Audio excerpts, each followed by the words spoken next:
Hello friends, welcome to my YouTube channel IAS Gateways. इस वीडियो में इंजीनियरिंग सर्विसेज एग्जाम 2019 प्री में जो हाईवे इंजीनियरिंग के क्वेश्चन पूछे गए थे उनको कंसेप्ट के साथ डिटेल में डिस्कस करूंगा। और जिस भी क्वेश्चन में आपको फर्दर कोई डाउट लगता है आप कमेंट सेक्शन में मुझसे डिस्कस कर सकते हैं।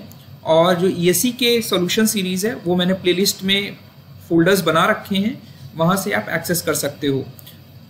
जो फर्स्ट क्वेश्चन है इस वीडियो का, that is the main drawback of automatic counter cum classifiers used for traffic volume studies is that it is not yet possible to classify and record। तो बेसिकली आपको थोड़ा सा मैं जो टर्मिनोलॉजीज यूज हुई हैं वो मैं आपको एक्सप्लेन कर देता हूँ। सबसे पहले जो यहाँ पर ऑटोमेटिक काउंटर कम क्लासीफायर्स की बात कर रहा है, जिसका यूज हम ट्रैफिक वॉल्यूम स्टडीज में करते हैं। ट्रैफिक वॉल्यूम मीन्स किसी भी पर्टिकुलर सेक्शन से हमारा कितने ट्रैफिक निकल रहा है इन अ डिजायर्ड टाइम इंटरवल, वो हमारा ट्रैफिक वॉल्यूम है। और जो हमारे इक्विपमेंट है बेसिकली इसको हम बोलते हैं ATCC। अगर इसका फुल फॉर्म एब्रिविएशन देखें that is automatic traffic counters come classifiers. नाम सजेस्ट कर रहा है कि जो रिकॉर्डिंग हो रही है व्हीकल्स की वो ऑटोमेटिक हो रही है। ट्रैफिक काउंटर्स इसलिए बोल रहे हैं because These are the counters installed in particular section of the road। ये installed हैं यहाँ पर across the road। जब भी कोई व्हीकल इस पर्टिकुलर सेक्शन से क्रॉस करके निकलता है तो करते क्या है, ये नंबर ऑफ एक्सेल्स हमारी काउंट कर लेता है, ठीक है। और it is based on the system क्या है, बेस्ड ऑन द इंफ्रारेड और रडार टेक्नोलॉजी, ठीक है। जो इंपल्सेस होती हैं जब व्हीकल इस सेक्शन से निकलेगा तो ये रिकॉर्ड कर लेंगे उन इंपल्सेस को based on the number of vehicles crossing a section of the road. तो हमारी क्या निकल के आ जाएगी, ट्रैफिक वॉल्यूम। तो अभी जो सिस्टम, अभी लेटेस्ट सिस्टम अवेलेबल है that is based on the electrical recording. यहाँ पे मैंने कुछ सैलिएंट फीचर्स लिखे हुए हैं कि जो ट्रैफिक काउंट है हमारा वो हमारा इलेक्ट्रिकली ऑपरेटेड काउंटर्स होते हैं, जो कि हमारे जब व्हीकल निकलता है तो जो इंपल्स जनरेट होती है उसको रिकॉर्ड कर लेता है and that is linked to the computer, ठीक है। तो these are electronically recorded in computers to obtain classified vehicle counts. Classified vehicle counts किसके बेसिस पे, based on the number of axle passing through that particular section. उससे हम क्या निकाल सकते हैं कि हमारी एक्सेल के बीच की स्पेसिंग क्या थी। एक्सेल लोड के बेसिस पर भी हम अपने आजकल जो टेक्नोलॉजीज अवेलेबल हैं, एक्सेल लोड के बेसिस पर भी हम क्लासीफाई कर सकते हैं, व्हीकल की स्पीड के बेसिस पर भी कर सकते हैं, बिकॉज स्पीड डिटरमाइन करने की भी फैसिलिटी होती है इसमें, ठीक है। और इस वजह से जो ऑटोमेटिक काउंटर कम क्लासीफायर्स हैं ये हमारे high speed traffic data collection system कहलाते हैं, ठीक है। बिकॉज सारा जो रिकॉर्डिंग हो रही है that is automatically controlled with a computer. और ये सिस्टम क्या करता है, डिटेक्ट करता है, काउंट करता है और क्लासीफाई कर देता है कि कितना ट्रैफिक हमारा किसी पर्टिकुलर सेक्शन से निकल रहा है।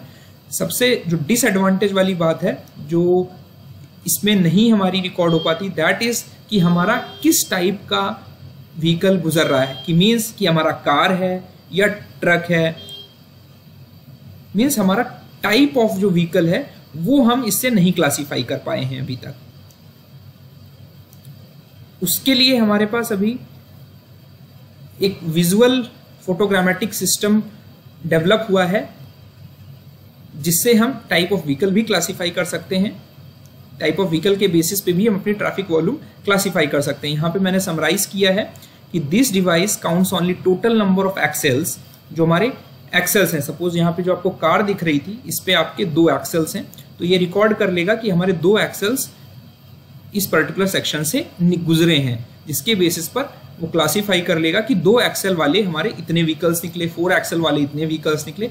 और हमें ये नहीं पता होगा कि हमारे व्हीकल किस टाइप का था, ठीक है।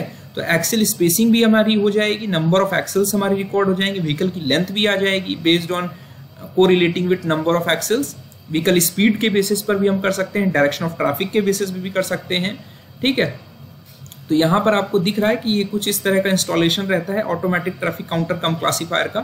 तो यहाँ पर यही चीज पूछी जा रही थी हमारा कि इसमें कौन सा फैक्टर है जिसके बेसिस पर अभी तक हम लोग अपना जो ट्रैफिक वॉल्यूम स्टडीज का में जो डाटा कलेक्ट कर रहे हैं उसमें व्हीकल का क्लासिफिकेशन हम नहीं कर सकते हैं, डाटा का क्लासिफिकेशन नहीं कर सकते। तो व्हीकल का टाइप जो है वो हम अभी तक नहीं क्लासीफाई कर पाए हैं using this automatic counter come classifier system. ठीक है, तो हमारा करेक्ट और अप्रोप्रिएट आंसर जो होगा वो ऑप्शन ए होगा। एक्सेल स्पेसिंग से हम कर सकते हैं, एक्सेल लोड से हम क्लासीफाई कर सकते हैं, स्पीड से भी क्लासीफाई कर सकते हैं। तो correct answer is option A. इसके बाद हमारा नेक्स्ट क्वेश्चन है, यहाँ पर हमारा ब्रेकिंग टेस्ट से रिलेटेड क्वेश्चन है। तो हम थोड़ा सा कंसेप्ट देख लेते हैं कि जो हम ब्रेकिंग टेस्ट परफॉर्म करते हैं वो कैसे करते हैं। सबसे पहले हमारा एक टेस्ट व्हीकल होता है, हम ये अज्यूम कर लेते हैं कि there is a test vehicle.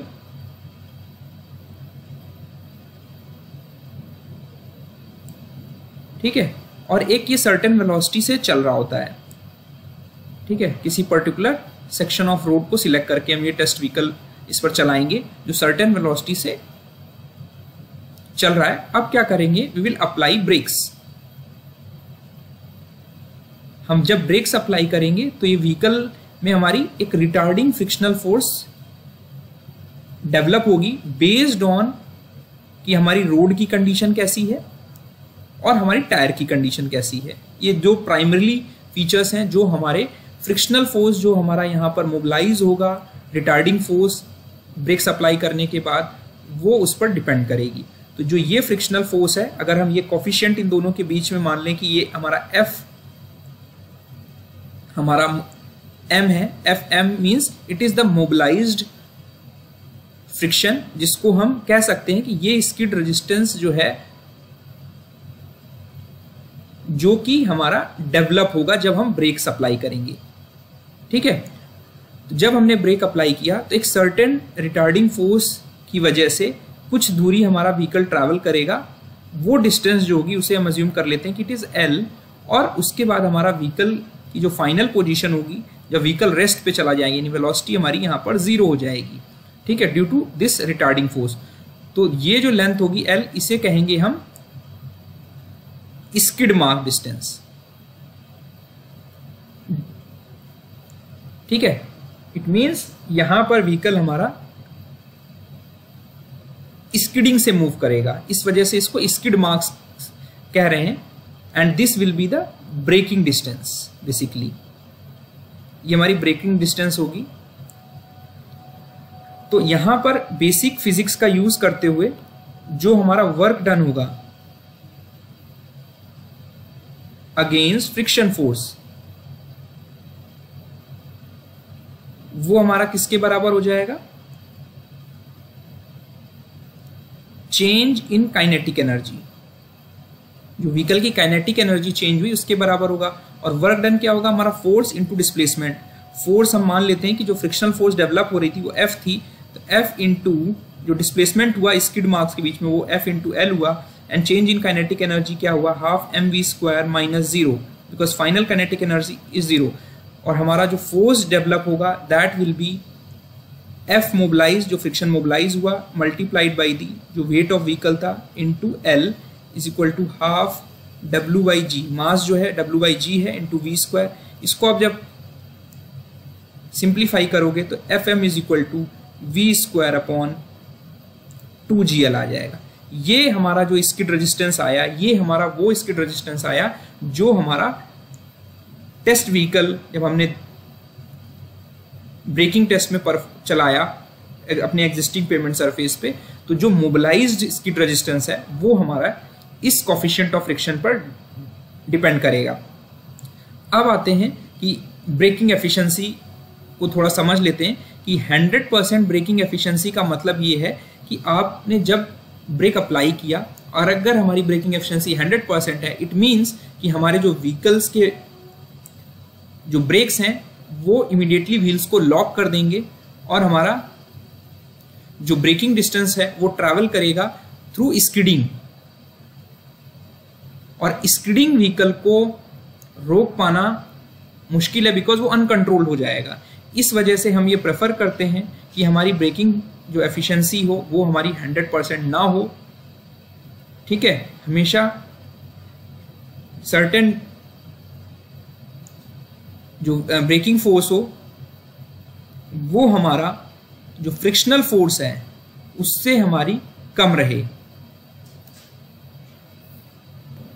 तो हमारी जो ब्रेक एफिशिएंसी होगी that will be given by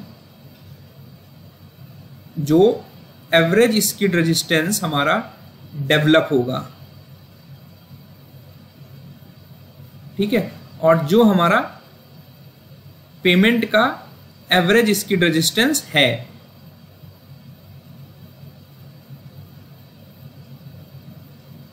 ठीक है, based on theoretical and ideal conditions. ठीक है, तो अब हमने क्या किया, एक व्हीकल मूव कर रहा था 40 kmph से, तो यहाँ वेलोसिटी दी हुई है 40 kmph, ब्रेक सप्लाई की है हमने, लेंथ ऑफ स्किड मार्क्स है 12.2 मीटर, यानी ब्रेकिंग डिस्टेंस 12.2 मीटर है। तो हमने अभी निकाला कि जो हमारा मोबिलाइज फ्रिक्शन कोफिशिएंट होगा वो v²/2gl होगा। यहाँ पर सारा मीटर पर सेकंड में आप कन्वर्ट करेंगे तो वेलोसिटी को आप मल्टीप्लाई कर देंगे 0.278 से स्क्वायर, यानी 5/18 है ये value, into 2 into 9.8 into L, हमारी जो ब्रेकिंग डिस्टेंस थी वो 12.2 मीटर थी। इसको सॉल्व करेंगे तो यू विल गेट 5.5166, और हमारा जो एवरेज स्किड रेजिस्टेंस पेमेंट का दिया है based on the existing ideal conditions, ये हमारा दिया है 0.7 और हमारा मोबिलाइज हुआ 0.516, तो ये बेटर है। हमारा जो एफिशिएंसी होगी that will be given by 0.5166 divided by 0.7 into 100। इसको आप सॉल्व करोगे तो यू विल गेट अप्रॉक्सीमेटली 74%, यानी हमारी 74% जो है वो ब्रेक एफिशिएंसी है इस टेस्ट व्हीकल की जो आपने ब्रेकिंग डिस्टेंस पे परफॉर्म किया। यहाँ पर करेक्ट आंसर जो होगा वो ऑप्शन बी होगा। नेक्स्ट क्वेश्चन है हमारा एक्स्ट्रा वाइडनिंग से रिलेटेड है, जो हम पेमेंट्स में प्रोवाइड करते हैं। सो बेसिक फंडामेंटल्स हम ब्रीफ में समझ लेते हैं कि जो हमारी एक्स्ट्रा वाइडनिंग है बेसिकली आप प्रोवाइड कहाँ पर करते हो, बेसिकली आप प्रोवाइड करते हैं हॉरिजॉन्टल कर्व पे, और based on the practical considerations हम उन हॉरिजॉन्टल कर्व्स में प्रोवाइड करते हैं एक्स्ट्रा वाइडनिंग जहां पे जो रेडियस ऑफ कर्व है, जो सर्कुलर कर्व है, इसका जो रेडियस है, ठीक है, this radius should be less than 300 metre. ठीक है, अब अगर आईआरसी की भी गाइडलाइंस आप देखोगे तो रेडियस ऑफ कर्व ये दिया हुआ है, और आप देख रहे हैं कि अगर 300 मीटर से ज्यादा हमारा रेडियस हो रहा है तो हमारा जो एक्स्ट्रा वाइडनिंग है वो नील है। ठीक है, तो एक चीज ये हो गई, ये आपको प्रैक्टिकल कंसिडरेशन से ध्यान रखना है। और जो हमारी वाइडनिंग है, जो हम पेमेंट की विड्थ बढ़ा रहे हैं हॉरिजॉन्टल कर्व में, वो आपकी क्यों बढ़ा रहे हैं। बेसिकली आपने पढ़ रखा है कि जो वाइडनिंग है हम दो रीजन से करते हैं, एक तो हमारी मैकेनिकल वाइडनिंग है और दूसरी हमारी साइकोलॉजिकल वाइडनिंग है। मैकेनिकल वाइडनिंग है ये हम किस लिए प्रोवाइड करते हैं, to account for off tracking. Off tracking का मतलब है कि जब हमारा व्हीकल कर्व में चल रहा है तो जो फ्रंट व्हीकल्स हैं उनके पाथ पे हमारे रियर व्हीकल्स नहीं जा रहे हैं, यानी rear vehicles are not following the path of front vehicles. ठीक है, जो जिसकी वजह से हमारी ऑफ ट्रैकिंग हो रही है due to rigidity of the wheel base. जो हमारा व्हील बेस है व्हीकल का, उसकी रिजिडिटी होने की वजह से ऐसा हो रहा है। तो अगर हम किसी एक व्हीकल को माने कि वो हमारे हॉरिजॉन्टल कर्व पे ट्रैवल कर रहा है, जैसा कि आप देख पा रहे हैं, तो हमारी जो मैकेनिकल वाइडनिंग है फॉर सिंगल लेन पेमेंट, अगर हमारा एक व्हीकल एक सिंगल पेमेंट पे चल रहा है, एक लेन में चल रहा है, तो that mechanical widening is given as L²/2R। L हमारा क्या है, लेंथ ऑफ द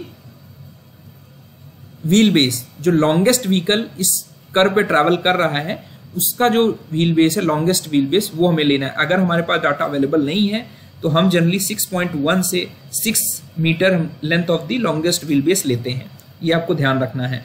अब अगर हमारे पास n number of traffic lens हैं, अब n ट्रैफिक लेन्स हैं, तो इसका मतलब हमारे n व्हीकल्स ट्रैवल कर सकते हैं साइमल्टेनियसली किसी पर्टिकुलर लेन में। तो हमारा जो टोटल मैकेनिकल वाइडनिंग हो जाएगी n लेन्स के लिए, दैट इज L²/2R। अब दूसरी जो वाइडनिंग हम डिफाइन करते हैं that is psychological widening. Psychological widening हम क्यों साइकोलॉजिकल रीजन से लेते हैं, कर्व के स्टार्टिंग में ड्राइवर्स की टेंडेंसी होती है to follow outer edge of the pavement to have better visibility and more side distance which necessitates extra width of the road. ठीक है, तो आप देख पा रहे हैं कि ये हमारा स्ट्रेट रोड है। आप जैसे ही हॉरिजॉन्टल कर्व में इंट्रोड्यूस कर रहे हैं तो हमारा यहाँ पर ये पोर्शन ट्रांजिशन का है, फिर हमारा सर्कुलर कर्व है। तो ट्रांजिशन में आप धीरे धीरे एक्स्ट्रा वाइडनिंग करेंगे और फुल एक्स्ट्रा विड्थ हमारी जहाँ से सर्कुलर कर्व स्टार्ट होगा वहाँ से जहाँ तक हमारी सर्कुलर कर्व टर्मिनेट होगा, इतने पोर्शन में हम फुल एक्स्ट्रा वाइडनिंग विड्थ जो हमारी थ्योरेटिकली आएगी इन फॉर्मूला से वो हम प्रोवाइड करेंगे। तो जो साइकोलॉजिकल वाइडनिंग है, एम्पेरिकल हमारा जो IRC गाइडलाइंस हैं वो कहती हैं कि it has to be V/9.5 √R। आप देख पा रहे हो वो वेलोसिटी ऑफ व्हीकल पर डिपेंड कर रही है और जो रेडियस है कर्व का, जिस हॉरिजॉन्टल कर्व पे हमारी व्हीकल ट्रैवल कर रही है। तो हमारी टोटल वाइडनिंग जो हो गई वो इन दोनों को आप ऐड करके निकाल सकते हो। ठीक है, तो ये दो इंपॉर्टेंट चीज़ें हो गई। और एक और इंपॉर्टेंट चीज़ मैं आपको बता देता हूँ कि हम प्रोवाइड कैसे करते हैं कि जो हमारे नॉर्मल कर्व्स हैं वहाँ पर आप हाफ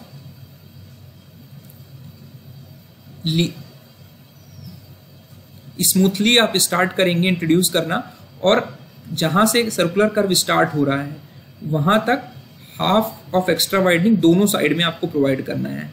यानी W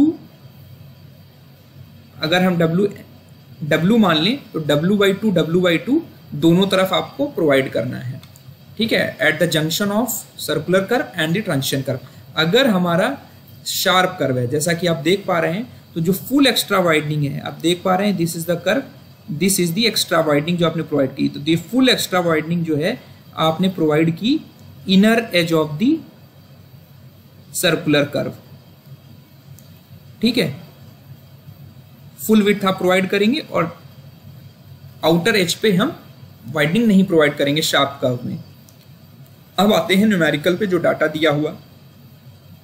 यहाँ पे एक्स्ट्रा वाइडनिंग हमें निकाली है, पेमेंट की जो विड्थ है वो दी है 7 मीटर। जैसे ही 7 मीटर आप देख पा रहे हैं तो सबसे पहले आपको देखना है कि कितने नंबर ऑफ लेन्स के लिए आपको एक्स्ट्रा वाइडनिंग निकालनी है। तो 7 मीटर जो पेमेंट की विड्थ होती है ये हमारे जनरली 2 लेन्स में हम प्रोवाइड करते हैं, ट्रैफिक लेन्स में। और हमारा हॉरिजॉन्टल कर्व का जो रेडियस है 200 मीटर है, यानी रेडियस हमारा लेस देन 300 मीटर है। इट मीन्स हमें एक्स्ट्रा वाइडनिंग की ज़रूरत है। ठीक है, पहले तो ये आपकी एडिक्वेसी चेक करना है कि आपको हॉरिजॉन्टल कर्व में जो रिक्वायर्ड है या नहीं है। और उसके बाद दिया है कि जो हमारा लॉन्गेस्ट व्हील बेस है जो एक्सपेक्टेड है रोड पर वो है हमारा 6.5 मीटर। ठीक है, और हमारा जो डिज़ाइन स्पीड है वो हमारी 65 kmph दी हुई है। तो जो मैंने आपको भी फॉर्मूलेज बताए, just you have to substitute 2 × L² हमारा 6.5² बाई 2 × R है, R is 200 metre plus 65 upon 9.5 √R is 200 metre. इसको आप सॉल्व करेंगे तो you will get 0.6952 is equal to 0.7 metre. तो यहाँ पे नियरेस्ट मैग्नीट्यूड में पूछा गया था तो हमारा most appropriate and correct answer 0.7 हो जाएगा। उसका नेक्स्ट क्वेश्चन है हमारा, which of the following is not a part of speed and delay studies. तो थोड़ा सा देख लेते हैं कि जो हमारी स्पीड एंड डिले स्टडीज हैं बेसिकली ये हमारी ट्रैफिक स्टडीज हैं। परफॉर्म कैसे करते हैं, हम एक पर्टिकुलर हाईवे में एक टेस्ट सेक्शन लेते हैं। ठीक है, कुछ इस पे ऑब्जर्वेशंस हम रिकॉर्ड करते हैं जिसके बेसिस पर हम जो व्हीकल की जो भी ट्रैवल कर रहे हैं इस पर्टिकुलर सेक्शन में उनकी रनिंग स्पीड्स और उनकी ओवरऑल स्पीड्स हम निकाल सकते हैं। जैसे ही ये चीजें आप निकालोगे, ठीक है, तो आप निकाल सकते हैं कि आपकी जो स्पीड है उसमें कितना फ्लक्चुएशन आ रहा है, हमारे डिलेज क्यों हो रहे हैं, कितना ड्यूरेशन का डिले हो रहा है, जिसके बेसिस पे आप फर्दर बेनिफिट कॉस्ट एनालिसिस कर सकते हैं, लेवल ऑफ सर्विस डिसाइड कर सकते हैं उस पर्टिकुलर स्ट्रेच की, और साथ ही साथ हमारे जो उस पर्टिकुलर टेस्ट सेक्शन में स्पॉट्स ऑफ कंजेशन है, व्हीकल का ट्रैवल टाइम है, ये सारी चीज आप निकाल सकते हैं। और जो हमारे पास मेथड्स हैं वो हैं फ्लोटिंग कार या राइडिंग चेक मेथड, जिसको हम मूविंग ऑब्जर्वर मेथड भी कहते हैं।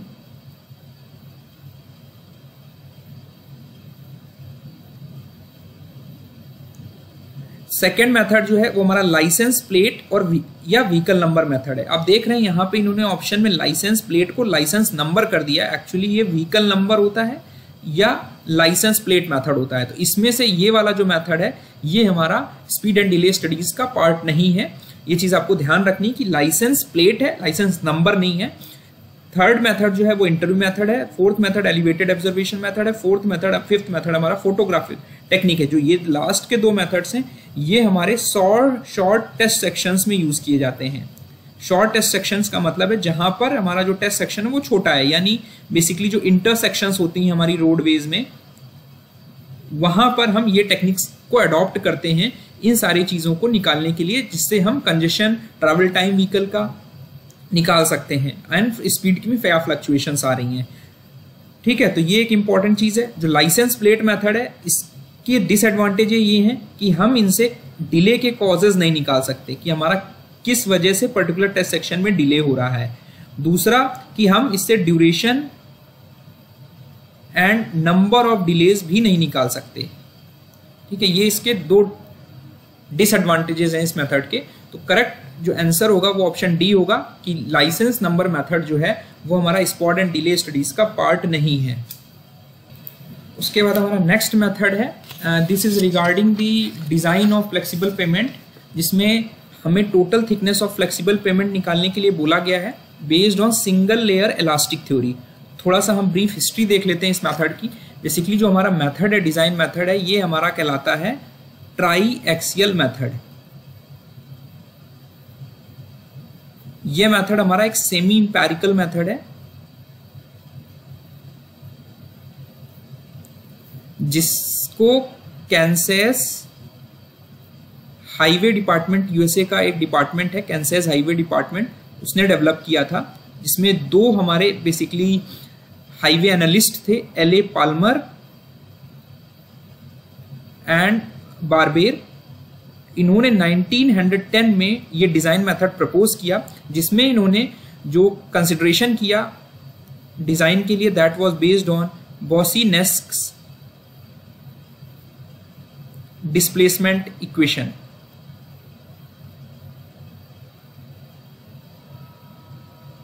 बॉसी-नेस्क डिस्प्लेसमेंट इक्वेशन के बेसिस पर इन्होंने पेमेंट की थिकनेस प्रपोज की, जिसमें ये अज्यूम किया कि अगर हमारा कोई हाईवे पेमेंट है, फ्लेक्सिबल पेमेंट है, तो वो हमारा एक सिंगल लेयर है। सिंगल लेयर मींस कैसे हम मानेंगे सिंगल लेयर है या 2 लेयर है? हमने ये अज्यूम किया कि ये अगर हमारा सब ग्रेड है,